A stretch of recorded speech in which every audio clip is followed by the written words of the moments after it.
orders of business are public hearings, so you do not need to make a reservation to speak on those. But if you would like to speak on any of the other agenda items this evening, please let us know. Just give me a second. Sure. They changed this whole thing on me, so I just got to relearn the buttons a little bit. Mute all.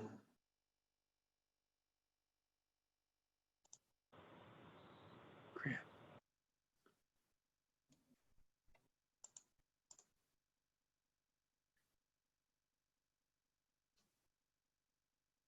Mute all. Mute all. Yes. Okay, now.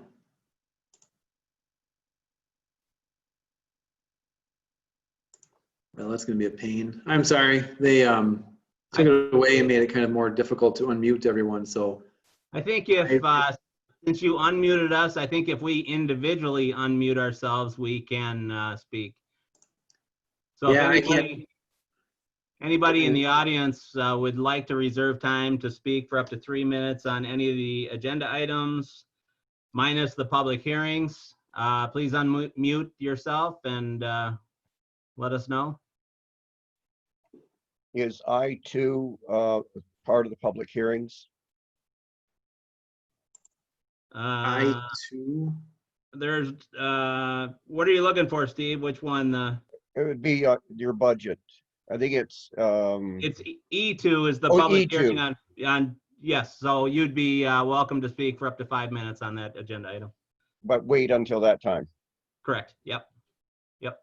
So I don't need to let you know that I need to speak on that or not. Nope. All right, Nope. got it. Thanks. Thank you, Steve. Anybody else going once, going twice? So we will move on to item D, consent agenda. Deputy City Manager Robin Troyer. Under the consent agenda, 1, approval of the City Commission meeting minutes of May 18th, 2020. Item 2 is acceptance of the Brownfield Redevelopment Authority meeting minutes of March 10th, 2020. Item 3, acceptance of the Economic Development Board meeting minutes of March 10th, 2020. Item 4, acceptance of the Local Development Finance Authority meeting minutes of October 2nd, 2019. Item 5, acceptance of the Tax Increment Authority Unit 3 meeting minutes of October 8th, 2019. Item 6, acceptance of the Zoning Board of Appeals meeting minutes of February 20th, 2020. And item 7 is approval of the consent agenda items as presented. Thank you. Is there any commissioner that would like any item removed or further explained on the consent agenda? Seeing none. Commissioner Torti, would you like to make the motion? Sure. I'll move that we approve the consent agenda. Support. It's been moved and supported. Any questions or comments from any of the commissioners? Seeing none, roll call, please. Mayor Gary, Yes. Commissioner Baker, Yes. Commissioner Bosphus-Rath, Yes. Commissioner Collins, Yes. Commissioner Talentino, Commissioner Talentino, Yes. Commissioner Torti. Yes. Thank you. Thank you. Motion passed unanimously. Moving right along to E, special orders of business. City Manager Chapman. Thank you, Mr. Mayor. For commission consideration is the conclusion of our annual budget process. We have 3 items for commission consideration. Each one will have its own public hearing for the items. Just before we start, I just want to run through a quick little presentation just to recap kind of the budget process, where we were, where we're at moving forward. Let's see if we can make this happen here. So I am going to share my screen. Close that off. Nope, cancel. Oh, okay.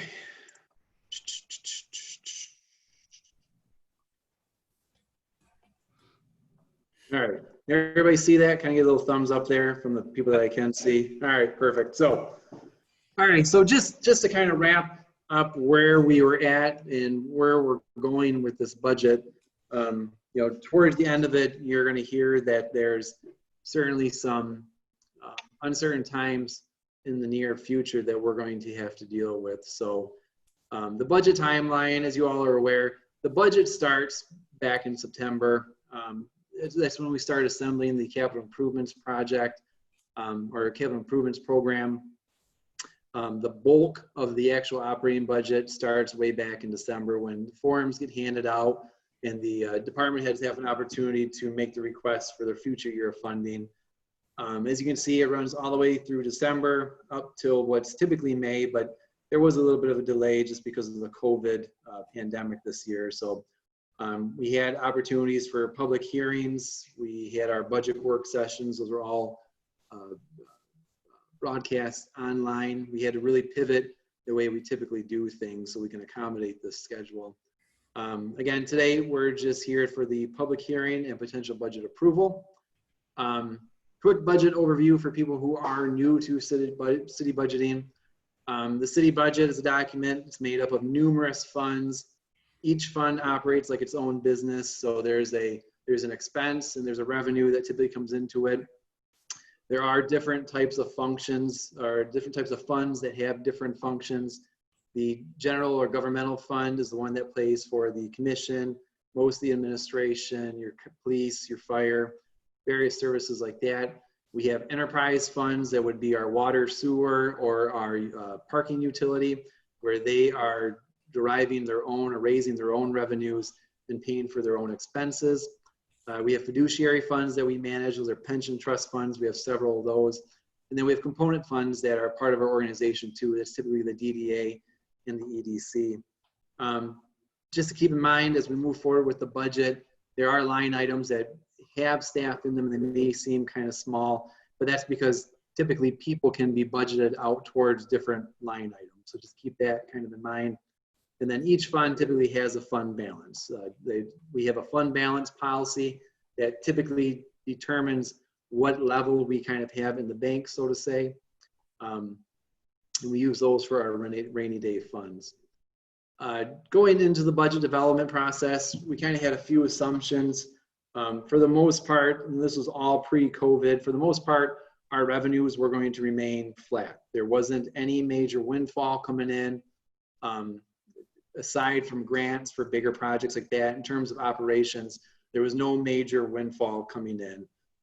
Property tax revenue was supposed to see a slight increase.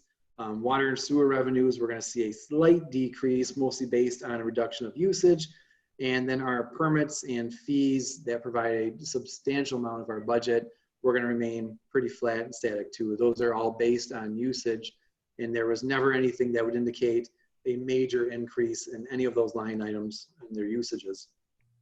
On the expenditure side, we knew most things were going to increase. A lot of the line items have typical inflationary increases. Items like utilities, gas, water, electric, even the gas put in the vehicles, parts, those are all budgeted to have a slight increase. A couple of the major things that's really affecting the budget moving forward is the pension systems and the health insurance. The pension systems, while the police and fire pension system is going to see a slight increase over the next few years, the MERS system, which is everybody outside police and fire, is supposed to take a significant increase in the next 5 years. So that's a major expenditure that's going to go into the current budget as well as the future budgets. Health insurance is expected to go up over the next 2 years. And then we have a couple of union contracts that have been settled that will play into the expenditures moving forward as well. As we started to do the budget, start to get all the requests in, it was quickly apparent that the expenditures exceeded the funds available. So as we went through the first round of cuts that we would typically consider kind of fluff or overestimates on some of the expenditures, it became more clear that we were going to have to make some more substantial cuts and really kind of prioritize what we're going to do. So the way we kind of prioritize what we were going to do is we're providing essential services. That's supposed to be provide funding for essential services, not essential for essential services, is my bad. We're going to provide funding for the essential services. We're going to provide funding for any kind of mandates that may come from the state or federal governments, but we really want to get back to the basics of the core services that we're really supposed to provide. These were all real tough cuts to make. There was a lot of dialogue back and forth between the staff, but the cuts that we recommended are the cuts that we feel would best carry the organization and the community forward. Just to highlight some of the cuts, the biggest area that needed a little bit of trimming was the general fund. We ended up going through all the line items and really scaling back. Again, we prioritized things that we had to do from things that we would like to do. Even in terms of training and travel, we have staff members that have certifications with the state or continuing education credits that we still have to uphold. So while we could cut a certain level of travel and training, we still had to maintain enough funding to provide for those mandates. So you'll see a range of cuts that, half of travel for most departments to some substantial part-time and full-time employee positions. Again, they were tough. We went through them with a fine-tooth comb and really kind of cut the services that we felt wouldn't help us in the long range. We cut maintenance the best we could, but we still want to keep an eye on being able to fix or replace our equipment as we move forward. A lot of really good programs were cut. For example, the youth program subsidy, we're recommended to cut the typical $40,000 to $20,000. That could be revisited in the near future. Polar, there were some cuts there. Historic homes, there were some cuts there. And to the appropriations for some of our service providers, there were some significant cuts there too. And again, these were all really hard cuts, but these are what we felt would put us in the best position. Just to kind of highlight some of the staff positions that we did cut in the budget process. We cut a full-time engineering project and grant administrator position. That position typically helped manage a lot of the projects and write grants for the city. We cut seasonal workers at the cemetery. We cut the part-time park security officer that typically patrolled the parks areas at night. We had to make cuts to seasonal staff at the ball fields. We had to cut all the funding for the GIS engineering seasonal help. These are typically MTU students that would come in and help with the GIS system or even doing the as-built or survey work out in the field. And we had to make some changes to the parking utility to kind of make that balance out too. All these cuts in themselves are roughly about $400,000 to really bridge the gap on the rest of the budget. We had to make significant and very deep cuts to the capital purchases and capital projects moving forward. There was over $1 million or so that came in from that. And I think we're really realistically only keeping about $400,000, $500,000 worth of it. And it's commitments that we've already made in one way or another. So moving forward, there's a great deal of uncertainty within the budget. We've prioritized the cuts to what we felt could keep the community going forward. But again, COVID and the cuts to the revenues are really gonna, it's really gonna hurt us and what's really gonna drive the budget moving forward. So right now, what we do know is the constitutional shared revenue system for the current fiscal year is gonna be in a little under $76,000 of what we anticipated. And what we originally budgeted for and estimated for the budget that we're adopting right now is $155,000 less. Road funding's taking a hit. Current fiscal year is about $200,000. The next fiscal year is about $141,000.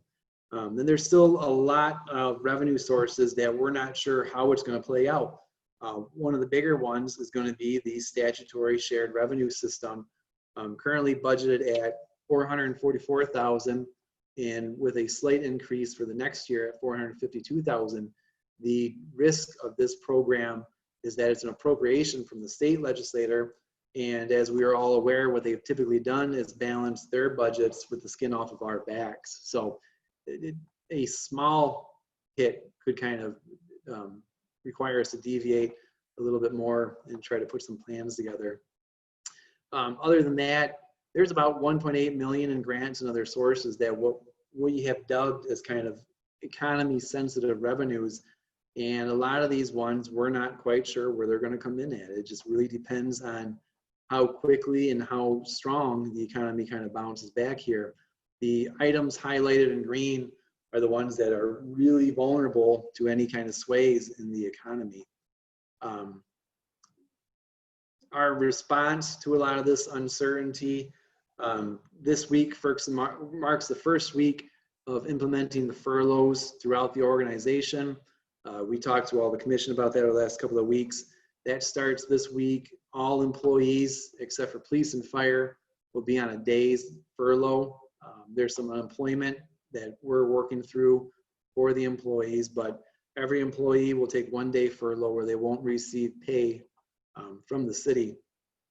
That's anticipated to save about $17,000 a week and help balance this current fiscal year's budget.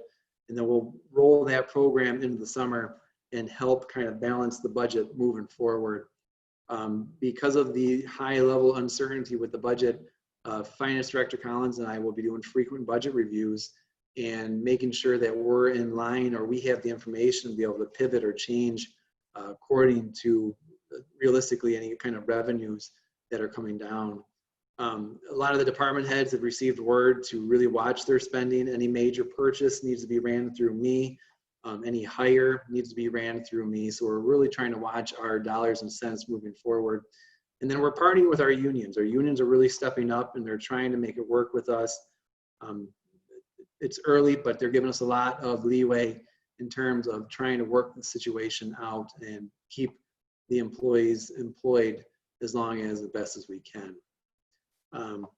So the budget is a big document, a lot of line items, a lot of dollars. It's a confusing thing. So just kind of looking at what the budget impact is on the general community member, residential member. Moving forward, there'll be service declines and there'll be service reductions, as we talked about, with reductions in some of the staff. There'll be reductions at parks. There'll be reductions internally at City Hall. So expect those moving forward. And we ask the public to really be patient with us as we work through our new plans and kind of our new organization moving forward. There's no increase in the operating or general millage. There is a slight increase in the police and fire millage that pays for actuarially determined costs from the pension system. And there's an increase in water and sewer rates, a slight increase, about 3%. There are some increases to some user fees, but not every member of the community pays for those. There's an increase to the fees for the parking deck, some permits and some other services throughout there too. So just looking at the tax millage, I know this was kind of a hot point kind of moving forward. The millage information, so again, you'll see the city operating is holding steady from one year to the next. The city police and fire millage is going up 0.0422 mils, and then the solid waste is staying steady too. So based on your taxable value, obviously would determine what that increase on your tax bill would be. But on average, a house that has a taxable value of $50,000 is going to see an increase of about $2.11. Moving forward with the water and sewer rates, and these are a lot of the images that we put online just to kind of get the information out there. Water rate is expected to increase about 3%.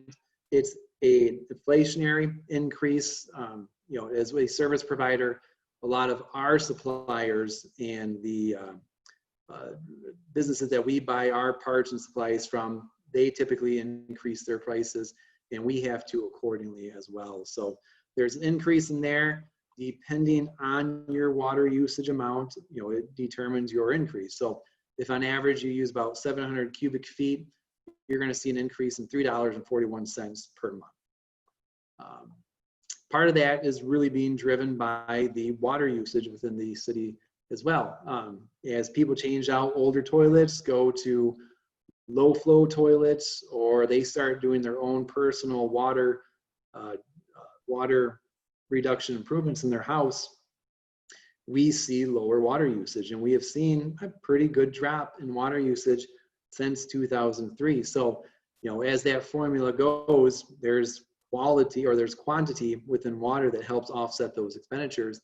And if the quantity of water is going down, we have to increase the revenues just to cover our fixed costs. The cost to produce the water, maintain the plant, all the fun things that go with having a water treatment plant. And again, just kind of looking at the typical residential monthly bill, depending on your usage. That would be the total amount for your bill, not necessarily the increase. And that's kind of all I really have for this. So there are some big effects with this budget, and a lot of it is being driven by the, how do I stop this? Kind of by the uncertainty of the budget moving forward. But staff and I are certainly trying to make sure we understand what's happening within our operations, within our community, and cover the costs that we have coming to us. So we're always looking for opportunities for efficiencies or cost reduction measures that help us provide the services that members of the public still come to expect. There's been some talks of really pushing online billing, paperless billing. That should see a reduction in some of the costs that we have. Even the small things as switching the days of when postage goes out for all City Hall so that it's all at once, so we get a bulk rate versus individually whenever anybody has anything. So we're certainly looking at every option we have to minimize the costs to our customers and our residents moving forward. So that's kind of my spiel, just kind of a recap of the budget. Mr. Mayor, I'll turn it back over to you for your public hearings and consideration from the commission. Brian, I'm assuming that you were rolling all the explanation for all three into one? Or Yes, do you have sir. a presentation for each of the bullets? Okay, all right. No, I'll save you some time. They're all for one.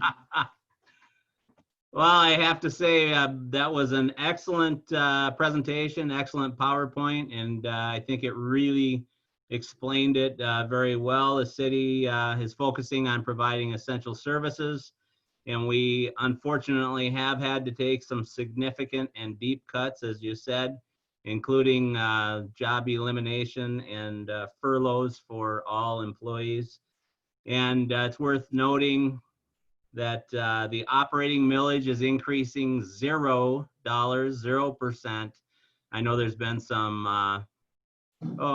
rumor that it was going up, but that's not true. And public waste, 0, and then a small percent of required increase so that we can fund the police and fire pension fund, which we are under state scrutiny for on a continual basis, as all pension funds are, to make sure that we are funding them adequately. So these are going in forward to some difficult times. So what we will do now is we will have a public hearing for each of the items as listed. The first one is for the final resolution for purposes of establishing the 2020 tax levy for the city of Sault Ste. Marie. The second one is the public hearing on the final resolution of the general appropriations for the 2021 fiscal year. And then the third one will be the public hearing on the final resolution of the water and sewer rates. The process will be that city manager will try to unlock everybody or unmute everybody. And if you would like to speak during the public hearing, you can have up to 5 minutes, and we do have a timer ready. Please be respectful or you will be muted. And it's not a back and forth conversation. This is an opportunity for you to speak to the commission and air your concerns. Not supposed to be a back and forth question.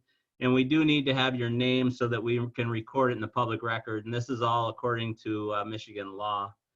So the public does have a right to address the public body, and we appreciate that. And we appreciate everybody coming tonight. And so right now, we will go into a public hearing to review the final resolution for purposes of establishing the 2020 tax levy for the city of Sault Ste. Marie. So we will open the public hearing, so unmuting the lines. And I can't unmute anybody anymore, so individuals will have to unmute themselves. If you Okay. can't figure out how to do it, write in the text box. They just did an update last week, and it kind of took away that functionality, which was really nice. Okay. So If you put the cursor on your picture, usually the mute and unmute button will come up, but if not, there is a chat box, and drop a little note that you'd like to make some comments. So again, we're in the public hearing on the final resolution for the purposes of establishing the 2020 tax levy for the city of Sault Ste. Marie. So would anybody like to make any comments in front of the commission this evening? Are Can you hear on? me? Go Hello? ahead. Are you on E1, 2, or 3? E1 right now, Steve. Okay, Would you like to speak to that one or wait till 2? I'll wait till 2. Okay. Looks like somebody else lit up. John Sarouk, would you like to speak to number 1, number 2, or number 3? I guess I'm a little confused. What's the difference between 1, 2, and 3 here? This public hearing is for the establishment of the tax levy for the city of Sault Ste. Marie. The second one is the final resolution of the general appropriations or the budget. And then the third one is for the water and sewer rates. I guess at this point, I'd like to point out, I've gone into the community dashboard and looked at the taxable values for Sault Ste. Marie, Marquette, Petoskey, and Escanaba. And what I found is city of Sault Ste. Marie has a taxable value of 285 million. Marquette has a value taxable of 723.8, Petoskey 495.9, and Escanaba 309.2. What I was trying to get was some information on how much property has been put into tax abatements as a percentage to the community. And I haven't been able to get that information. I think people feel, and I think they're right, we've built way too much subsidized housing. Consequently, the taxes are being borne increasingly by people with newer homes. I sit on the city tax tribunal, and I can remember the last meeting, we had a young couple come in, built a new home, not on the waterfront on 20th Street. They're paying over $6,000 in property taxes. I think that's a real beef people have, that they're not shared equally. We built new 93 units, am I correct, in Maloney's Alley? We'll correct that. I think it's in the 60s, John. Okay, but, and I know you're not supposed to give and take, but what was it, a $300,000 tax abatement? I mean, that money's got to be made up by everybody else. And that's the real beef among constituents, is it's not being borne equally. I have a business owner that came to me, tried to sell his property on Ashman, and for 3 years he's been trying to sell it for what he's taxed at. Finally found a buyer who would pay substantially less, but the buyer went in and was told, we're going to uncap it and you will pay this amount, $3,500 a year more. Consequently, his sale fell through. It's not necessarily this commission now, but over the years, they've made some decisions like the parking structure that have saddled us with debt that we're having to pay. And it's just killing business and development in Sault Ste. Marie. My job for 30 years was the guy that they met with for electricity. And that's all I heard from people was, you pay some of the highest taxes and you're most difficult to do business in. It's driving homeowners out. Just go down to Sioux Township and look at south of 3 Mile Road. That's why we got a mass exodus. I guess that's all I have to say for now. Thank you. And for the record, it was John Sarouk, as noted on his Zoom box. Any other questions or comments for the commission from the general public? Hi, this is Josh Billington, and I just want to thank Brian for a great presentation there. I appreciate the layout of that. Also, the graph that was posted on your Facebook page, I think it was this week or last week, showing the breakdown of the millage and who gets what out of the tax dollar. I appreciate that transparency as well. The tax levy is, as far as what I'd like to say, I guess, is that, you know, Mr. Saruk and I sit on the tax board of review as well, and there's been a lot of historical mistakes, I would say, from a fiscal perspective, and we just get to reap the downside of that. And then, of course, mix in a pandemic and social unrest that just amplifies the fact that we've been ignoring some fairly large historical financial errors over the past several years, and now we're all pinched, which it happens, but we really have to be a lot more progressive and forward-thinking in our financial planning moving forward. I'm not opposed to raising taxes as long as there's a very clear understanding of what the value is in what I'm getting. I remember as a kid in Chicago, of course, I didn't have to pay taxes when I was a kid, but included in my taxes was trash pickup, and of course, obviously, snow removal and things like that. And I see snow removal obviously very clearly. I see very good, solid police protection very clearly up here. But it would be nice to see some of those other things, a good, solid recycling program, better maintenance and care of our parks and recreational areas. Those kinds of things need to be very well amplified with any kind of an increase, I think, outside of budget crunches, pandemics, and social unrest. So those are just some comments that I had. Thanks. Thank you, Josh. I appreciate that. Would anybody else like to make any comments in the public hearing? Just looking around here to see. Okay, going once, going twice. We will close this public hearing, and now we will go to the commission. And I'll go through the roll call to see if any of the commission have any questions or comments. I guess before we do that, City Manager Chapman, did you have any anything you wanted to say in regard to any of the comments that were brought up during the hearing?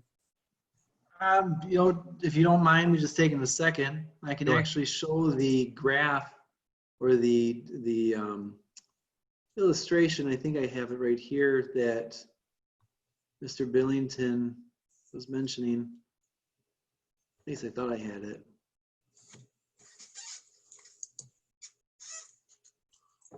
Shoot, never mind. I don't have it. I thought I did. Kristen, do you have it real quick, kind of on your desktop? I thought I did. The where does your tax dollars go?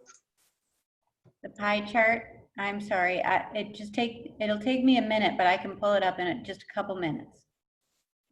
All right, I'll race you. We've got the time. It is a really good slide that kind of highlights, you know, everybody gets a tax bill. They get 2 a year, and because they write the check out to the city of Sault Ste. Marie, there's always the assumption that all that money comes to us when we're actually just the collection agent for a lot of different taxing jurisdictions. I have it. You have it, you win. You beat me. I can't share my screen though, so you still win. All right. All right, hold on a second, everyone. I apologize for this. I think to Mr. Saruk's point, when we looked at the WODA pilot approval, they were looking at 65 to 66 units and 15 to 1,800 square feet of commercial space on the ground floor. That's fully taxed. Thank you. So as the image shows, you know, there's 6 taxing jurisdictions that residents within the city of Sault Ste. Marie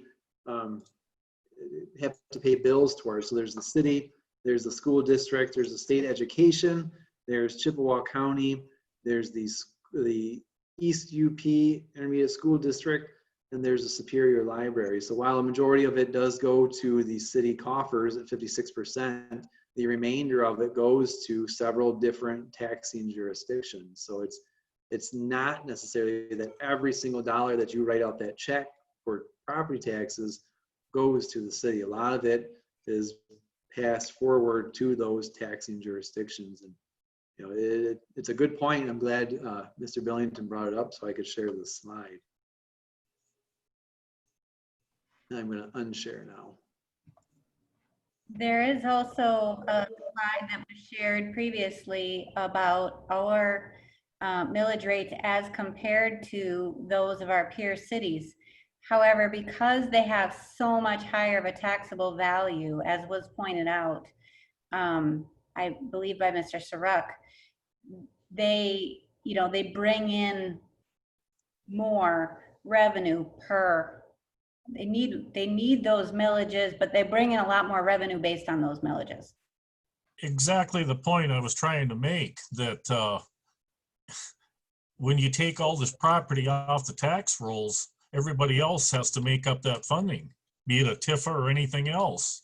And it's been a downward John, we spiral. appreciate that, but the public hearing part is over. We're in the commissioner comment time. Thank you. I have nothing else, Mr. Mayor. Okay.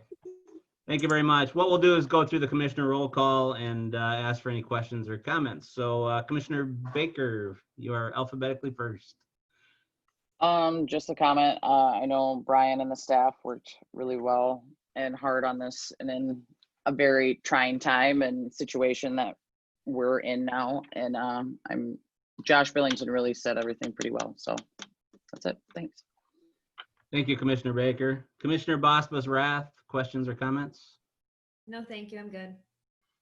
Commissioner Collins, you have that look.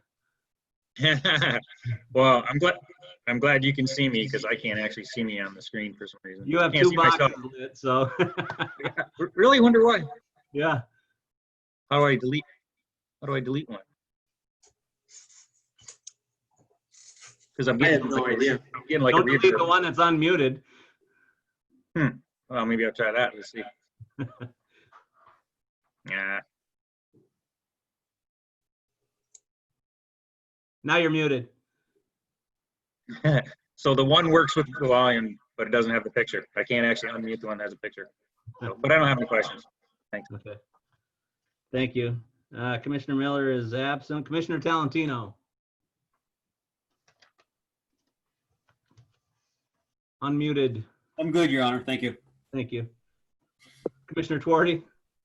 Yeah, just a question for the city manager. One of the things that I always like to hear and see in the 7 years that I've been here is, what is the typical monthly bill for the average household in Sault Ste. Marie? And I always think that that's a really important piece of information, just for comparatively speaking, not for overall taxes, but for the taxes that they pay to the city of Sault Ste. Marie. It's somewhere around $76, $77 a month, isn't it? I don't know if I have that on hand. 76.85. You're serious? Do you It's have in the it? analysis under this item in the analysis portion, the last line. Oh. Okay, so $76.85 a month is the average monthly bill to the city of Sault Ste. Marie. Correct. Can you see that, Brian? I can now, but I was looking to see if I had a pretty little graph for that. Okay. Okay, I just always think that's an important point. So other than that, I don't have any other questions. Thank you. I think that's an excellent point you made. As Brian had indicated, the average residents in Sault Ste. Marie city's share of the average tax bill equates to $76.85 per month. And this amount, and this I'm taking Brian's words, compares favorably to the average cable bill of $107 a month, the average national car insurance of $118 a month, and the average cell phone bill of $80 a month. So for less than that amount, your share of taxes to go to provide essential community services really is a pretty good deal. Okay, so I need a motion, and it's kind of a long motion. Commissioner Collins, would you like to make that one? Sure. Can you hear me? Yes. All right. Okay, so motion to adopt the included final resolution for the purpose of establishing a 2020 tax levy maintaining the millage for charter operations at 16.8139 mils, maintaining the millage for solid waste collection at 0.6520 mils, and increasing the millage for the police and fire pension fund by 0.0624 mils from 6.1390 mils to 6.1812 mils in order to meet the actual requirements for the police and fire pension fund. Support. It has been moved and supported.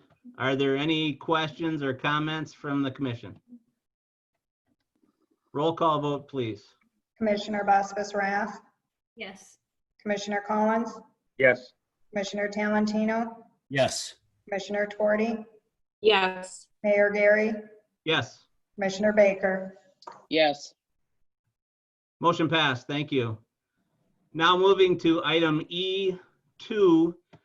Before we start the public hearing, City Manager, did you have anything else you wanted to say on this item?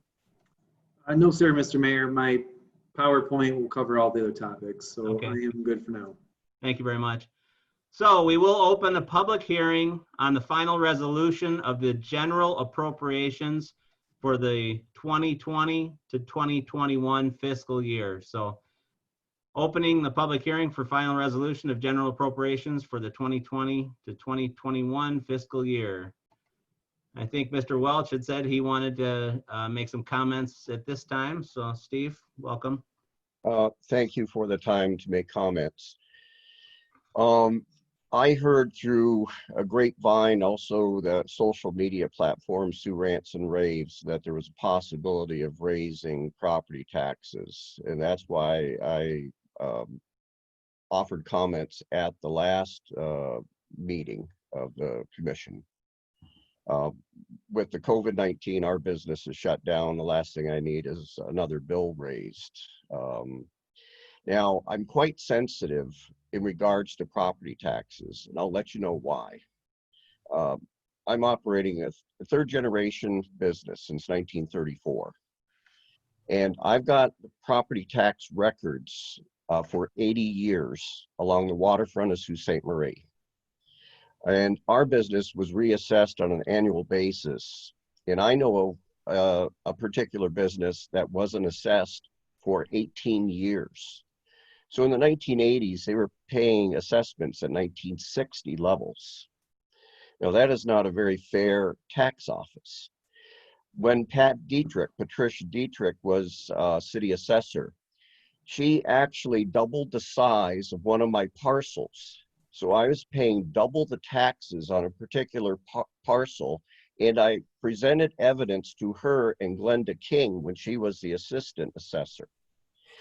And I actually showed them the worksheets because I had copied the worksheets of years previous, showed them the erase marks and where they jimmied the numbers and actually doubled the size of my property. Now, this is against the law. I received a letter saying, yes, you're right, and I got part of my money back from the city. Then under the present tax assessor, my property and a lot of the property along the waterfront was doubled. The value was doubled. Although one property along the waterfront, their taxes was cut in half. So it was an uneven playing field. And I brought a complete analysis study, and it should be part of the public record, where there was, I call it big mistakes.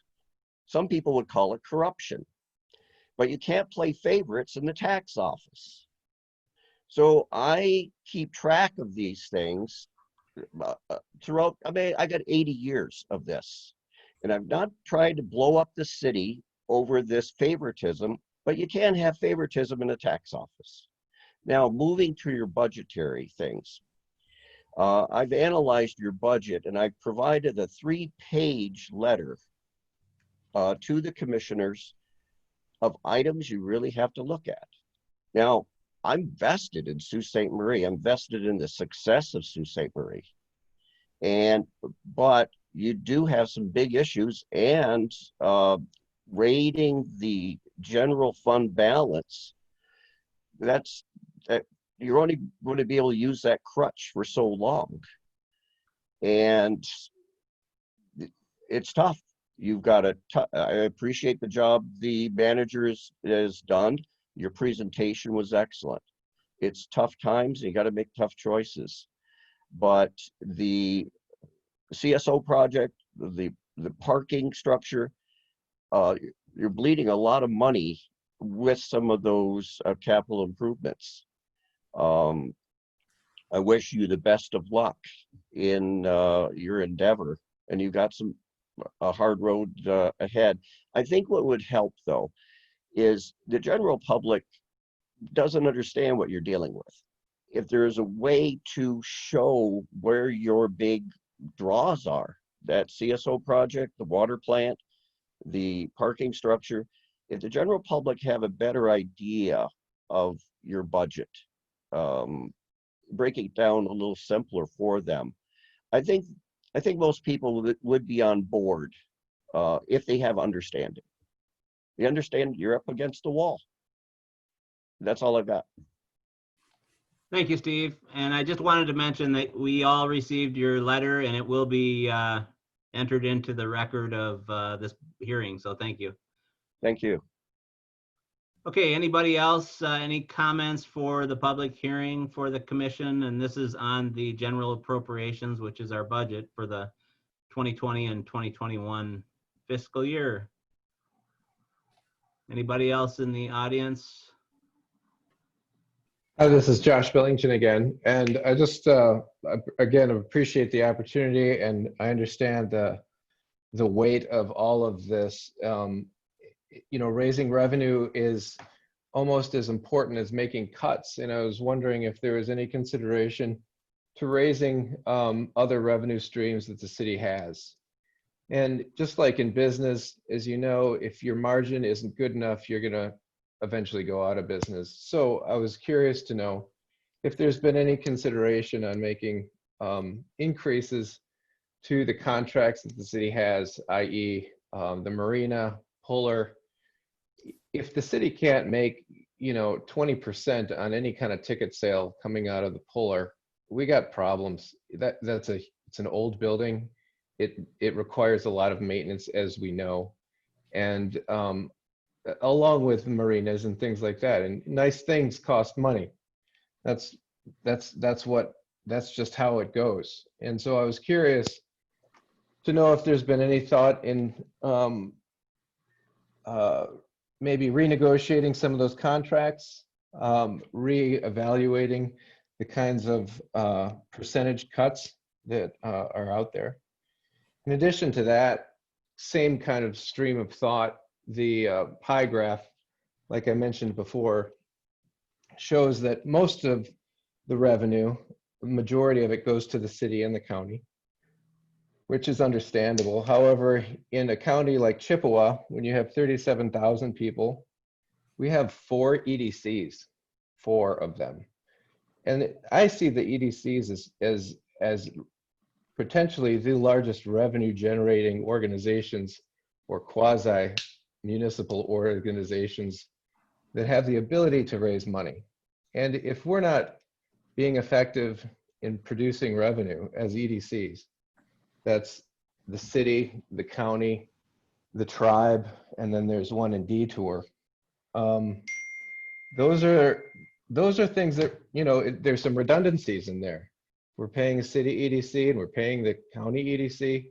There's some redundancies that I think may need to be looked at and cut back for a few years until this kind of fiscal tightening can loosen up a little bit. So I'd implore the commission to think about that as well. Thank you. Thank you very much, Josh. Is there anybody else online that would like to make any comments during the public hearing section of this meeting? I'd like to chirp in again. Sure, Mr. Sarup, John Sarup. Yeah. I echo what Mr. Wells pointed out, that this isn't something just happened with this COVID problem. If I read the budget correctly, the parking structure is expected revenues of 180,000, while we're going to be subsidizing it to the tune of 318,900, and we owe 1.57 million on it. I mean, you can't keep making decisions like that, digging ourselves a deeper hole. It just drives more business out, encourages more people to go to Sioux Township. This is not the COVID thing. This has been coming on for a long time. The city's outliving its means, living way beyond its means. When I got hired at Cloverland Electric, I had a real epiphany. And what it was I couldn't believe the number of roads that are paved in the Out County. Now, I worked as an engineer. I worked 1 day in Manistee, 1 in St. Ignace and Mackinac Island, and 3 here. So I asked Don Cooper at that time, County Commissioner, how do they allocate the tax revenues? Well, he said, go read Act 51. So I went and read Act 51. It's how the city or the state appropriates the gas tax revenues and the vehicle registrations. Page 4 clearly states, a primary county road may be designated within a municipality. And I tried, when I ran unsuccessfully for county commissioner, to bring this up. You've got to get the city and the county working together. We're not getting our fair share of revenues back into the city. No wonder the streets are in the condition they're in. And the answer I got from my commissioner was, well, the county commission is a totally autonomous body. That's true. But 2 of the 5 county commissioners representing the city, they make appointments to that commission. And they should be stressing in there, hey, we want some of these primary arteries in Sault Ste. Marie designated primary county roads. I think we can do more than we are.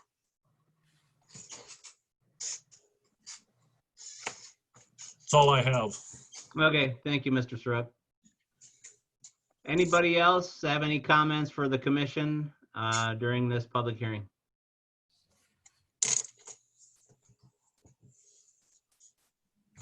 All right, seeing none, we will close the public hearing on the final resolution of general appropriations for the 2021 fiscal year. And I think before we go to the commission, just a couple, I know a couple of the short answers on the questions that were asked. And I think a couple of you mentioned the public input perception. And I think the graphics on Facebook were phenomenal. And the presentation that Brian just showed to us was phenomenal.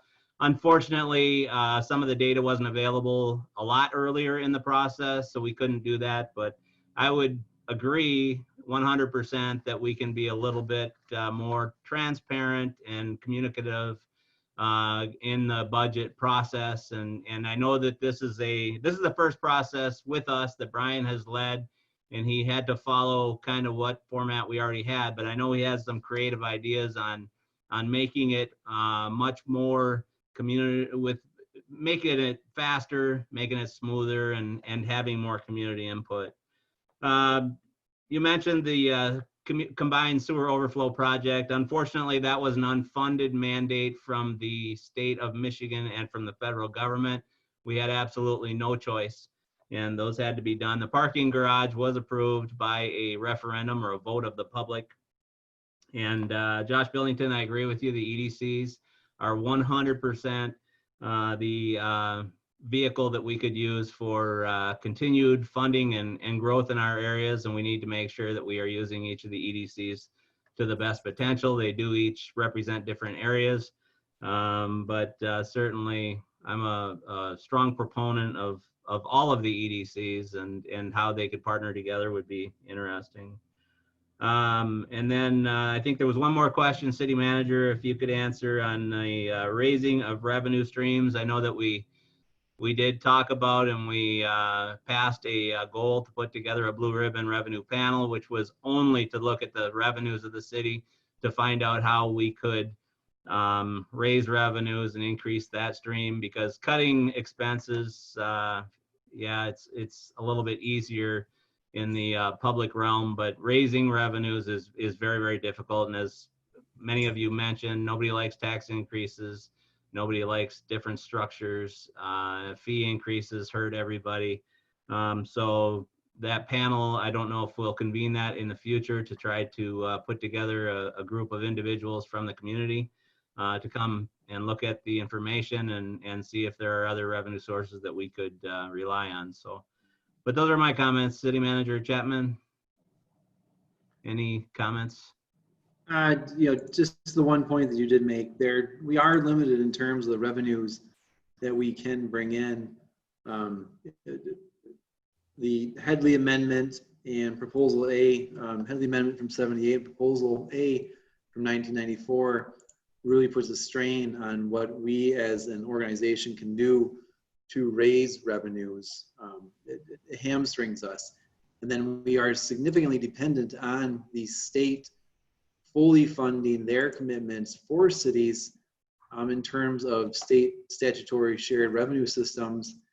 And I'm just going to go to my quick slides because you kind of opened up the door for me, and I apologize to everyone for making this the longest public meeting in my tenure with the city so far. But just to kind of show you some of the things that we're dealing with, the state shared revenue system that we have here in Michigan woefully underfunds their commitment for the cities. And the message that we always try to tell our legislators in Lansing is a quality state is actually the sum of all of its municipalities. And if all of its municipalities are deteriorating or losing funding that they're committing to us, then we're going to have a poor state. So in comparison to 2003 to 2017, this chart you have right here are the actual dollars received from the two statutory sources, and then what we would have received had the state followed its own formulas and not balanced their budget with the skin off of our back. As I said earlier, the total amount from 2003 to 2017 is $10 million. And I, for one, as a manager, would love to have an extra $10 million. Had it been from 2003 to 2017, that's still a lot of money. In terms of comparing the 2 years, 2002 to 2017, it doesn't look like the revenues changed as a snapshot too much. We're still operating with less revenue coming in, but you can see the state's share of our operations, which they commit to, has significantly decreased. And any decrease from the state, we obviously have to make it up with an offsetting cut or an offsetting revenue source. So the way the state plays the game or makes us play the game is inadequate in making communities vibrant and be able to attract the talent and the development they actually need. Just to kind of look at, again, the snapshot from 2002 to 2017, property and income tax as a snapshot, not total, but as a snapshot between the 2 years, went up about 9%. But revenue from the state has dropped 44% over that time period. I mean, it's tough to play and win the game when your state partners are kind of hamstringing you. I'm not sure if I have any other kind of significant slides that would help kind of drive that point home. But, in terms of where we're at with the state over the same time period and looking at all municipalities, you can see where they should be in terms of funding all of our municipalities, all of the counties and all the cities, and how underfunded they are. And even during some of this time, it was during a recession, a national recession, and at the same time, during that time period, Michigan was one of the only states in the nation that took money away from the local municipalities. All the other states were making investments into their communities to help them weather the recession and be prosperous moving forward. And granted, some of these places had major economic impacts from fracking or whatever kind of development maybe. So these ones are skewed, but there were still a ton of states that were investing in their communities. And we are dealing with just poor policy at the state level in terms of what we can do. And then just one more little snapshot just before I move on. During that time period, 2002 to 2012, the state of Michigan's revenue increased 29%. So they were able to increase their revenues by 29% to fund, their rainy day funds, their operations, their capital, whatever the case may be. And the total revenues from the state to local governments decreased 56%. So, it's a losing game with the state. And that's why moving forward with our budget, we can't really rely on the state to do the right thing in terms of funding our operations or assisting us in funding our operations moving forward. So it was probably a longer than what you were looking for comment, Mr. Mayor. And One more graph, and I was going to call you Ross Perot. You might be too young to remember him, but you're right. We have in Michigan the most dysfunctional method of funding municipalities. And the terrible thing is they have taken the ability of the municipality in raising any funding away.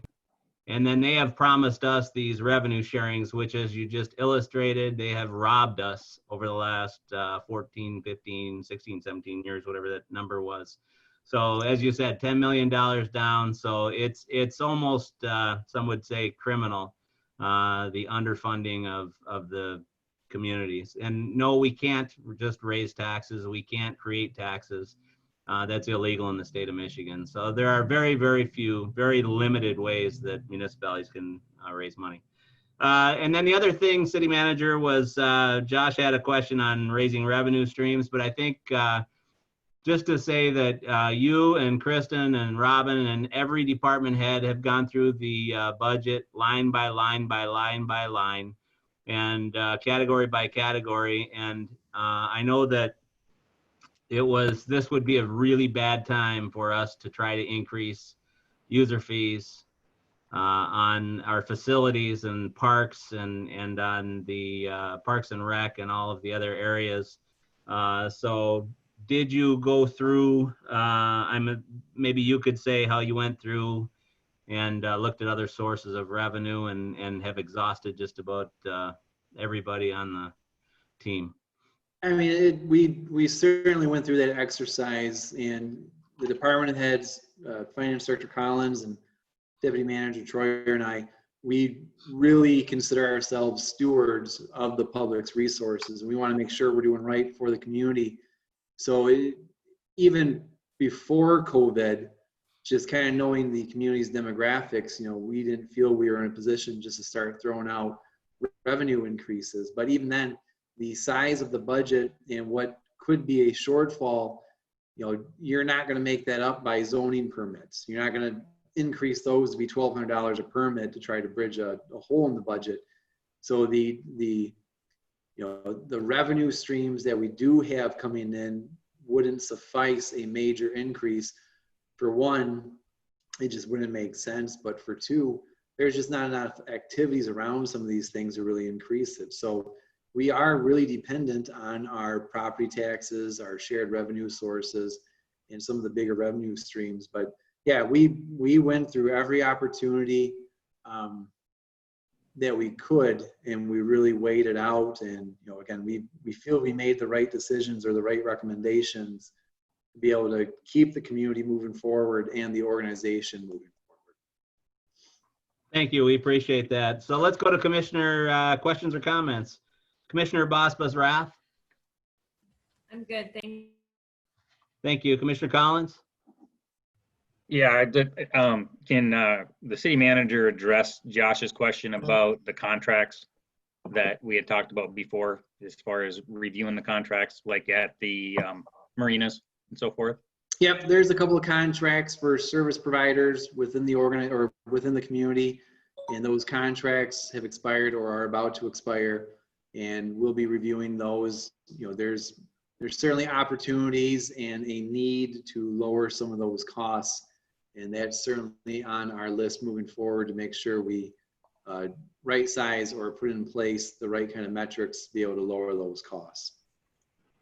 Or increase the shared revenue back to us. Right. Not necessarily reduce the cost, but have more money coming back to us from the contracts. Right. I'd just like to say that I appreciated Mr. Welch's letter that he had sent, and also his comments. I definitely am in agreement with a lot of the points that he had mentioned. And also with Mr. Sharuk when he had talked about working with the county. I definitely feel that sometimes the county just leaves us out and thinks that we're on our own. I don't know if any of you guys have ever attended any of their meetings, but you can definitely tell that they kind of work within, looks like they work within a bubble basically, and we're kind of on our own. As far as the issues like the polar and the marina and the parking structure and those things, you know, as the mayor had pointed out, those were things that we basically inherited. The city basically voted for the parking structure, the debt, and what we're dealing with right now, there's really not much we can do. I mean, we're committed to making sure that we make the debt payments, and if the revenue is not there, then it has to come from the general fund. So I think that basically where we are right now as a commission, I think that we're being very fiscally responsible. I'm very confident in the fact as far as where we're going with the budget process and the direction that we're going at now. We can't change the past. We can't basically do anything to except move forward the best that we can. And I think that we're really doing a good job doing that. We're having the tough conversations that we're supposed to be having. We're making the tough decisions that nobody wants to make. And literally, when you look at what we've done through the budget process this year, we didn't really leave anything off the board. We looked at everything. There's no sacred cows that are out there at this point. And that makes me feel real comfortable. That's all I had to say. Thank you. Thanks, Commissioner Collins. Good comments.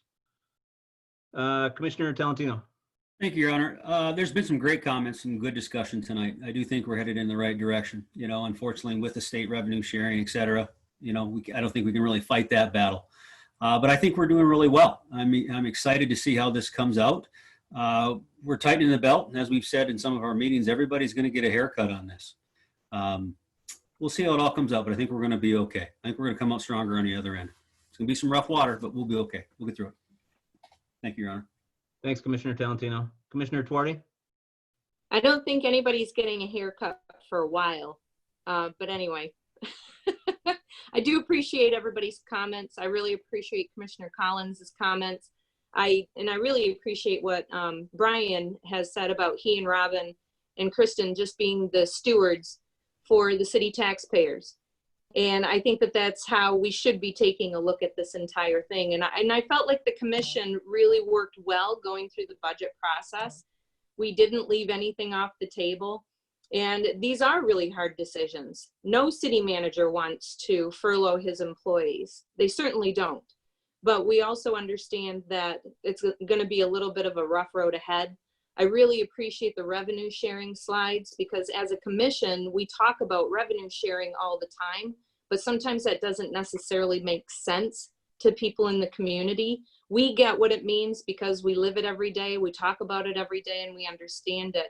But to enlighten the community on what this revenue sharing means, and so, you know, when we consistently say that we're the only state in the country that has a negative impact on revenue sharing, those slides were fantastic. It just really explained it well. And so I really appreciate those. I think we're headed in the right direction. It's going to be, like Commissioner Talentino said, it's going to be a bumpy road. The grass is going to grow. You know, things are not going to look as pretty as they have, but we will get through, and we're making the hard decisions and we're being responsible. Thank you. Thank you, Commissioner Tuarte. And Commissioner Baker. Yeah, I really am impressed with Brian and our staff and the whole budget process. I feel like we did have some very good discussion as a commission, and with what they've done to it, they're looking at it and taking care of it. And I have all my trust with Brian in how he's going to reshape everything. So I think we're really headed in a good direction with the team that we have doing it. So thank you. Thank you, Commissioner Baker. Okay, we need a motion. Commissioner Baker, you're unmuted. Would you like to make the motion? Sure. I'll make a motion to adopt the included final resolution of the general appropriations for the 2020-21 fiscal year with details by fund as provided in the resolution. Support. It has been moved and supported. Does anybody have any questions or comments at this time? Roll call vote, please. Commissioner Collins, Yes. Commissioner Talentino, Yes. Commissioner Twardy, Yes. Mayor Gary, Yes. Commissioner Baker, Yes. Commissioner Bosbus Rath. Yes. Motion is passed. Thank you very much. And now we'll have the third and final public hearing of the evening. And I will open the public hearing on the final resolution of the water and sewer rates for the 2020-2021 fiscal year. Is there anybody in the audience that would like to make any comments during the public hearing on the water and sewer rates for the 2020 and 2021 fiscal year? Please unmute your microphone if you would like to make any comments. You may have up to 5 minutes of time to do so.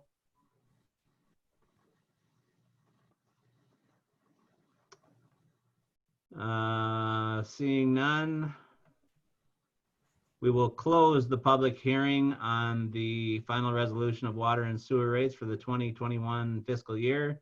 City Manager, any comments before we go into commissioner comments? I have nothing, Thank Mr. you. Mayor. I've spoke quite a bit. Okay, thank you. Commissioner Collins, any questions or comments on the water and sewer rates? The only comment I have is when we talk about transparency, or what I would call public information. You know, this is pretty much a no-brainer. When usage goes down and your fixed costs remain the same, you have to basically increase the taxes on that entity or to the constituents. But I think that this is one of the things that I think we've done a really good job of explaining, you know, basically why the increases are there, and most people understand it. And just to the point is when we were talking about transparency for the other things, I think it's just a matter of I don't like to use the word transparent, because I think that we are very transparent. All the information's out there, it's online, all the budget information and so forth. I think it's just a matter of communication to maybe let the public know. And basically you have to be repetitive. Basically the issues that we're dealing with that are going to be the major things that we deal with, which is the police and fire pension fund, right? That's huge. So like those type of things that we know are coming up that we're going to have to put money into, just to make sure that they're aware that we're aware of the situation and we're working towards a resolution to make sure that we're moving in the right direction. That's my only comment. Thank you. Great point. Thank you, Commissioner Collins. Commissioner Talentino? I'm good on this, Your Honor. Thank you. Thank you. Commissioner Twardy? Sure, just a comment. I just want to say thank you again to Robin or Brian. I'm not sure who put the water slide on Facebook, but when you really talked about the water system or a water program being a non-for-profit, I think that was a really great way of putting this. Because anybody that understands a non-for-profit knows that you don't take money out of it, but you got to keep it going. It's not going to make money, but you have to keep the costs going. So that I just appreciated that slide. Thank you. Good comments. Thank you, Commissioner Twardy. Commissioner Baker? No, thank you. Commissioner Bosbus Rath? Yeah. Just one comment, just with the slides, I think it really helps for the public to see them. I know I'm a visual person, and seeing that in front of me explained really well. This was my first time seeing and going through the budget line by line, and I've learned a lot, and I think everybody did a really good job, and it's not going to be easy, but I'm pretty sure we can do it. So that's all. Thank you. Good comments. I think this process, I know it's been grueling for Manager Chapman and Deputy City Manager Troyer, and especially for the Finance Director, Kristen Collins. But, and we do appreciate all the work you've done, and we know that you're not mind readers, and we will be revisiting this many times in the future. But we appreciate the work, we appreciate the hard decisions that you have made, and we have every bit of confidence and faith that we will get better and we'll come out of this crisis. We don't know how long it will take, but we will come out of it. So we the commission. We appreciate all your hard work and all the hard decisions you've had to make. So thank you. Commissioner Bosbus Rath, would you like to make the motion? Absolutely. I motion to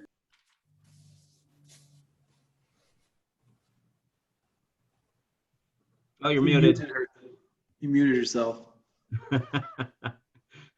shoot. Okay. Take two. It's okay. It's our first Zoom meeting, so I understand. It's okay. Right. All right, let's try this again. I motion to approve the resolution of water and sewer rates for the 2020-2021 fiscal year with detailed rates as provided in the resolution. Forward. It has been moved and supported. Any questions or comments before we have our roll call vote? A roll call vote, please. Commissioner Talentino, Yes. Commissioner Tuarty, Yes. Mayor Gary, Yes. Commissioner Baker, Yes. Commissioner Bosbus Rath, Yes. Commissioner Collins. Yes. Motion passed. Thank you very much. Item F, communications, has nothing, so we'll move on to G, business items. City Manager Chapman. Thank you, Mr. Mayor. For commission consideration, up first is a request out of my office for the consideration of an emergency ordinance to provide for COVID-19 temporary outdoor seating areas. So with the state continuing to operate at a reduced capacity with restaurants and bars, there's been a growing demand or a need to assist businesses in expanding their outdoor seating areas to accommodate the loss of capacity. The Liquor Control Commission has put in place kind of a sister program that would allow liquor licenses to be extended out to these temporary areas. Unfortunately, the zoning ordinance does prohibit such activities with the exception of sidewalks and certain public spaces. What the intent of this would be is to give the direction for staff and I to create a program, which we have mostly drafted up and ready to go, to allow the expansion of outdoor seating areas into areas that are typically regulated, such as privately owned parking lots. So what we would do is we would look for a motion and approval for the ordinance. We would create a real simple program. Like I said, we have most of it ready to go. We would have the applicant give us an application, a hand-drawn site plan. We would make sure there's no issues from a building safety or zoning standpoint. We would issue the permit, and then the intent of the program is to be temporary. So all the permits would expire October 1. It's usually about the time the snow starts flying anyways, and people wouldn't be dining outside. So we would look for the creation of the program. This is an ordinance based on the ordinances existing. We have the ability to forego the typical ordinance process and enact emergency ordinances based on emergency needs, which in my opinion, this would deem as well. So staff and I would look for a motion to approve the ordinance as presented. I saw Commissioner Collins have his hands up. Commissioner, yeah, let's go to Commissioner Collins. Okay. I didn't know if you wanted to go through the roll call. I'm sorry, Mayor. I'll go through the roll call. You want to wait for that? Sure. Okay. All right, so Commissioner Talentino, do you have any questions or comments? No, I just have one comment, Your Honor. I think we need to do everything we can to help out our bars and restaurants at this point, you know, and if making this motion, this resolution will do that, I think it's something we definitely need to do. We need to do what we can for them. Thank you. Good comment. Thank you, Commissioner Talentino. Commissioner Tuarty? Yeah, I ditto that. I think that we should be doing everything that we can to help all of our business owners right now. And we need to bring more life into downtown. And I think this is a perfect way of doing it. So I'm in favor of it. Good comments. Thank you, Commissioner Tuarty. Commissioner Baker? Yes, I think this is a great start. I'm curious, with some other cities shutting down their main streets and allowing their businesses to actually pour out onto the front street, if you will. So I would like to see if we could get administration to look into maybe have the DDA look into the retail shops on Portage and then the restaurant areas too, because even if we couldn't do it, the retail shops didn't want to do it in front of the locks. I feel like from Osborne to Ashman is predominantly restaurants, and most people are going to want to eat outside right now, or kind of, so I think that would really help our local downtown businesses if they were all for it, of course. Yeah, we did start looking into that a little bit because it was kind of a popular headline in Traverse City and some of these other areas. And we did start to review it, but we wanted to get this one done and in place. It was kind of the low hanging fruit. So we are kind of looking into the bigger potential for something like that. Thanks, Commissioner Baker. Good comments. Commissioner Bosbus-Rath? Yeah, I love the idea of doing this, and I also agree with Commissioner Baker.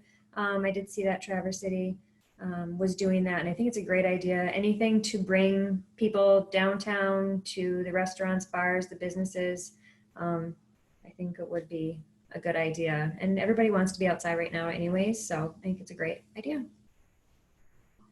Thank you, Commissioner Bosbus-Rath. Good comments. And sorry, Commissioner Collins. Of course, you're last on the list, right? When you're That's all right.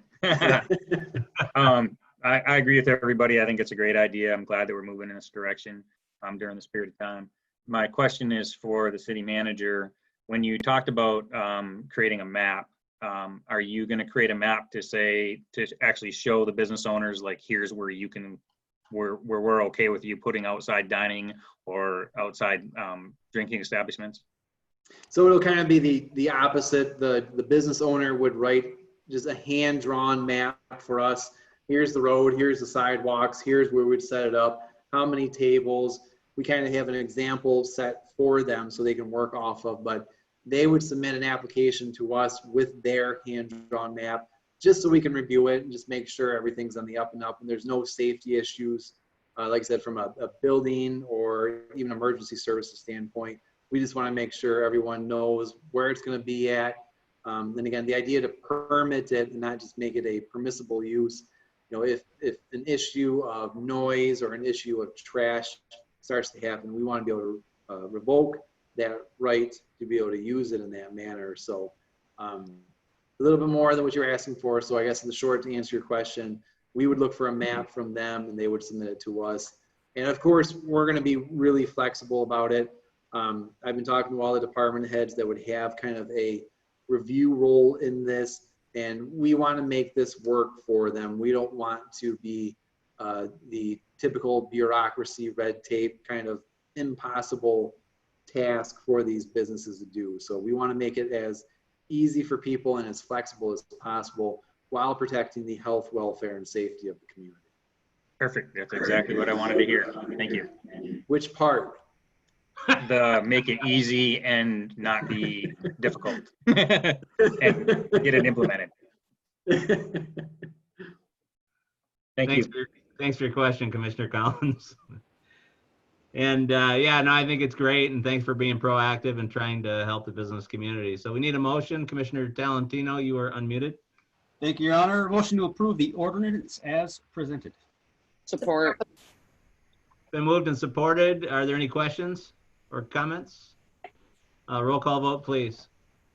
Commissioner Twardy, Yes. Mayor Gary, Yes. Commissioner Baker, Yes. Commissioner Bosbus-Rath, Yes. Commissioner Collins, Yes. Commissioner Talentino. Yes. Motion is passed. Thank you. I had G business items number 2, city manager.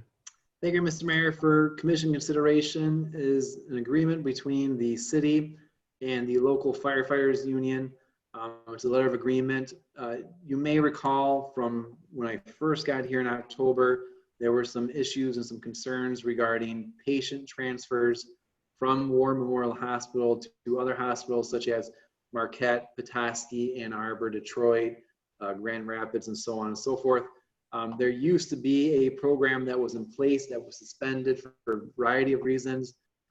Now that staff is up to full force in the fire department, the union would like to work with the city to make these happen. Basically what it is, it creates an on-call program. 2 firefighter EMTs or paramedics, excuse me, paramedics would be on call when there's a transfer needed from War Memorial Hospital to Petoskey or Ann Arbor or whatever the case may be. Those 2 individuals will be called in. They'll go to War Memorial Hospital to get the patient and go on. The program is overtime for the employees, but the revenues that we get from the transports would offset those expenditures. And depending on the distance traveled, the shorter the trips, the more money we would actually make off of the run. So there's an offsetting revenue, and there's actually a chance to make a little bit of extra money to fund our operations with that program. So it was a program that we negotiated and talked over with the union. The union gave some concessions, the city gave some concessions to make it work. And all around, it's just a really good program that will benefit not only War Memorial Hospital's patients, but our employees and our community by having that service ready to go in the event there's a need for it. So we would look for a motion to approve the letter of agreement as presented. Thank you, City Manager. Certainly, this is something that's extremely important for the community, and we appreciate you working through the details of this document. So, Commissioner Talentino, we'll start with you. Questions or comments for the City Manager? Just a quick comment, Your Honor. Thank you. I know this was a really hot button for a while. I'm glad you were able to get something taken care of on this. This is very important. So thank you for your effort on that. Thank you, Commissioner Talentino. Commissioner Tuardi? Yep, I agree. Thank you for moving forward on this. Thank you. Thank you, Commissioner Tuardi. Commissioner Baker? No comments, thank you. Thank you, Commissioner Baker. Commissioner Bosbus-Rath? Just a big thank you. That's awesome. Thanks, Commissioner Bosbus-Rath. Commissioner Collins? Yeah, just a question for the city manager. So do we have a formal agreement with the expectations from or with War Memorial Hospital? No, we don't, but given our proximity and their preference for us to be the primary service provider, we'll get the majority of the transfers, and any other kind of entity outside of the city, if they're going to be called in, they'll primarily be secondary, or if we don't have somebody on call. There is a preference with the hospital. We wouldn't necessarily look or have to look to have an agreement in place to make this work. Just the service provided by our staff to the hospital kind of makes us the priority for it. So it'll work for us. And again, one of the concessions that we got out of the agreement, as we review the budget and we review this program, we have the option to opt out of it at any point and terminate the program. So our intention is to be a service provider for War Memorial and keep our budget in the black with this program. But if it turns the other way, we're not getting the calls, we're paying more employees to kind of be on call, and the service isn't being utilized, we can end the program outright. Gotcha. So this agreement basically just allows us to have the program in place to be utilized by War Memorial Hospital. Correct. Yes, sir. Okay. Thank you. Thank you, Commissioner Collins. Certainly does help the city to support the health and welfare of this community. So we appreciate all your work on this. So do need a motion. Commissioner, who'd like to make the motion? We've gone through I'll make the a roll call. motion. All right. I'll make a motion to authorize the city manager to sign the transfer letter of agreement with the firefighters as presented. Support. Been moved and supported. Any questions or comments? A roll call vote, please. Mayor Gary, Yes. Commissioner Baker, Yes. Commissioner Bosbus-Rath, Yes. Commissioner Collins, Yes. Commissioner Talentino, Yes. Commissioner Tuardi. Yes. The motion has passed. Thank you very much. Item H is the city manager announcements and updates. City Manager Chapman.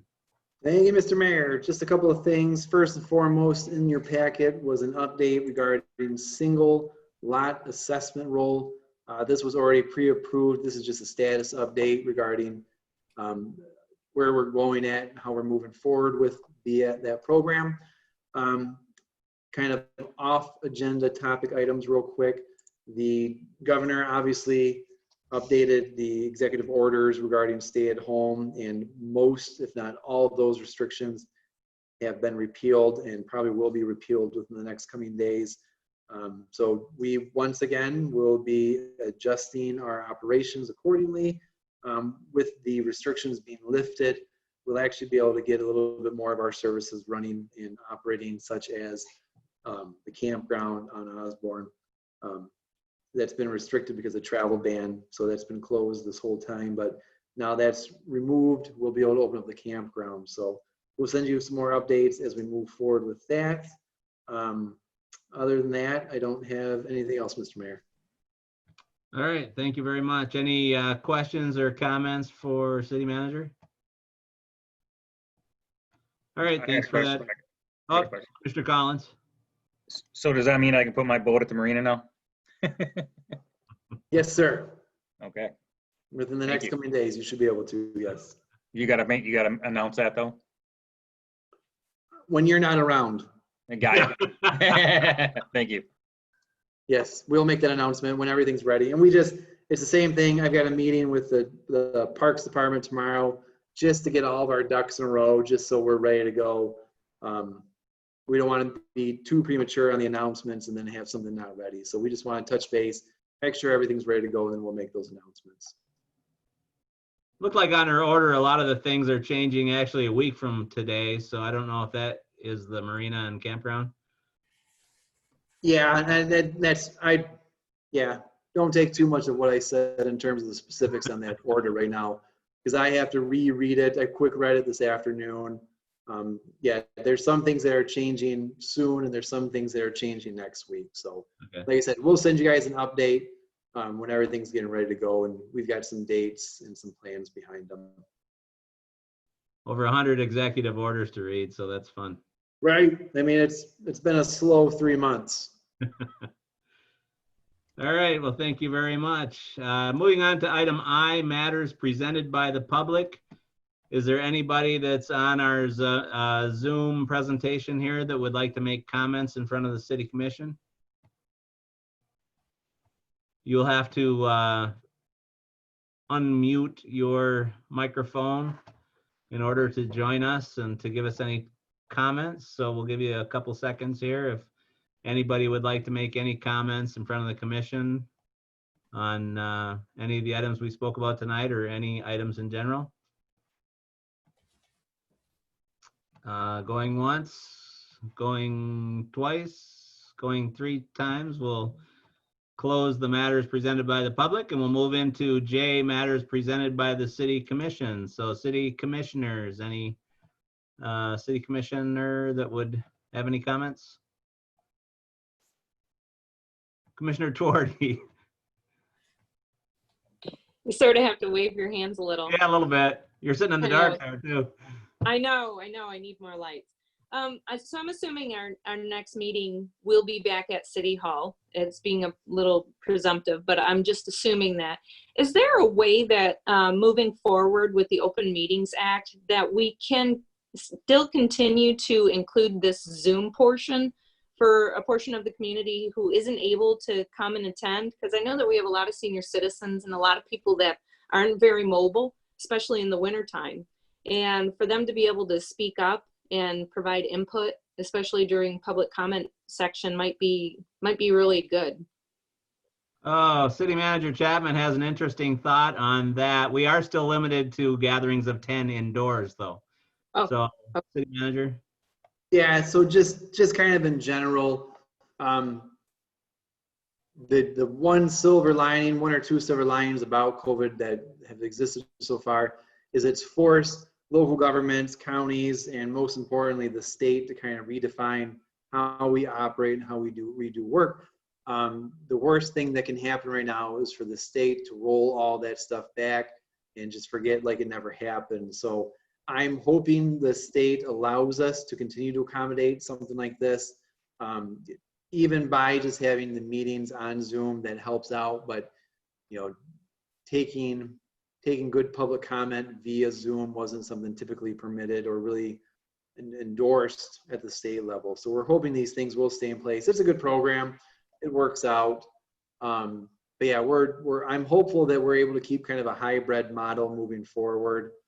But we'll just keep an eye on where the state goes in terms of coming out of COVID and maybe keeping some of these more beneficial programs in place, but we'll see.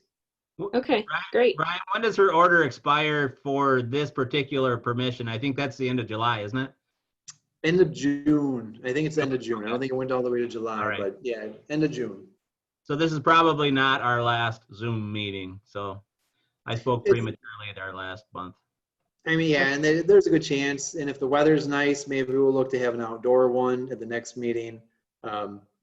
The restriction for inside, and again, this could change in 2 days, who knows? But currently, the way it's going is there's a restriction on indoor activities to no more than 10, a group no more than 10 people.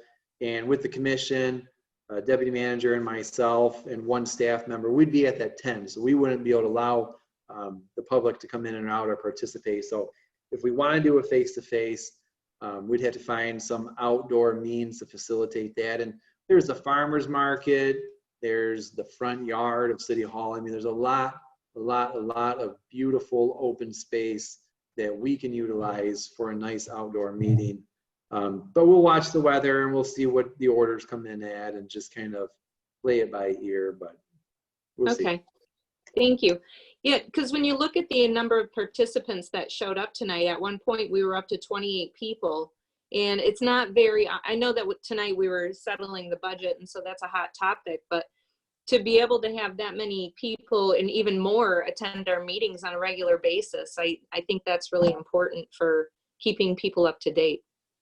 Yep, and I think it's fantastic because we're able to keep our federal partners with our senators and representatives up to date on the happenings of the local government as well. So it's really fantastic. Yeah, all right, thank you. Thanks, Commissioner Twardy. Good comments. Any other commissioners have any questions or comments? Going around the room, looking. None. So we need a motion to adjourn, and Commissioner Twardy is unmuted. Motion to adjourn. Support. Been moved and supported. All in favor, say aye. Aye. Thank you, everybody. Great meeting. Have a good night, everybody. Great meeting. Thank you. Bye. Good night, everybody. Bye.